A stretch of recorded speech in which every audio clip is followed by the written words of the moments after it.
এত গরমের মধ্যে যতই বলি না কেন একটা থেকে দুটো তরকারি রান্না করব, তার বেশি কোনো রান্না করব না, কিন্তু সেটা আর কোনো দিনই হয়ে ওঠে না। রোজ আমাকে 3 থেকে 4টা তরকারি রান্না করতেই হয়। তো আজও সেরকমই রান্না করতে হবে। সো হ্যালো এভরিওয়ান, তোমরা সবাই কেমন আছো? আমি তোমাদের শ্রাবণী। আমার নতুন একটি মিনি ব্লগে তোমাদেরকে অনেক অনেক স্বাগত। তো আজকে স্নান করে এসেছিলাম ওই 9টা থেকে 9:30টার মধ্যে। তো এসেই আমি প্রথমে ভাতটা বসিয়ে দিয়েছিলাম, কারণ ভাত হতে একটু টাইম লাগে। আমাদের এগুলো চাষের ধানের চাল, তো একটু দেরি লাগে। তো ভাতটা বসিয়ে দিয়েছিলাম, আর এখানে দেখছি সোনুর বাবা প্রচণ্ড বাজার করে পাঠিয়েছে অনেক। তো এখানে মাছ দিয়ে পাঠিয়েছে। এই মাছগুলো আমার ভীষণই ভালো লাগে, এগুলো সর্ষে দিয়ে কাঁচা আম দিয়ে এত সুন্দর লাগে না।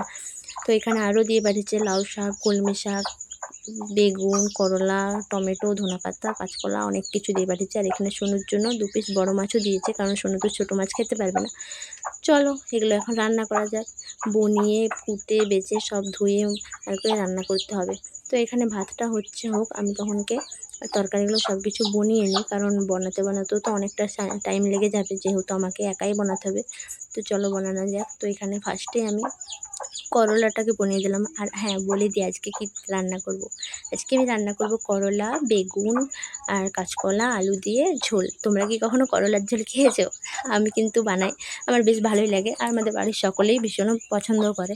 আর বানাবো কলমি শাক ভাজা, আর ওই মাছগুলো ঝাল দেওয়া করব। তো এখন আমি হচ্ছে কি ভাতটা আমার দেখলাম হয়ে গেছে, এগুলো এখন নামিয়ে দিচ্ছি। আর এদিকে আমার ঠাকুমা এসেছে আমাকে একটু সাহায্য করতে, দেখছে গরমের মধ্যে নাজেহাল অবস্থা হয়ে যাচ্ছে, সেই জন্য একটু আমাকে সাহায্য করতে এসেছে। এমনিতে বাড়িতে থাকলে আমার ঠাকুমা আমার অনেকেই হেল্প করে দেয়। আমার সোনুকে ধরে রাখা, আমি স্নান করতে গেলে দেখাশোনা করা, সব কিছুই করে। আর এখানে মাছটা রান্না করব বলে সর্ষেটাকে আমি শিলে বেটে নিচ্ছি। জানো তো, বিয়ের প্রথমে না আমি একদমই সর্ষে বা পোস্ত এইসব কিছুই বাটতে পারতাম না, কিন্তু এখন ধীরে ধীরে সব কিছুই শিখে নিয়েছি। আসলে কী বলো তো, সময়ের সাথে সাথে সব কিছুই তো শিখে নিতে হবে, না হলে নিজেরই অসুবিধা হবে। তো চলো আজকের মতো এটুকুই। দেখা হচ্ছে নতুন আরেকটা মিনি ব্লগে। ততক্ষণ সবাই ভালো থেকো, সুস্থ থেকো।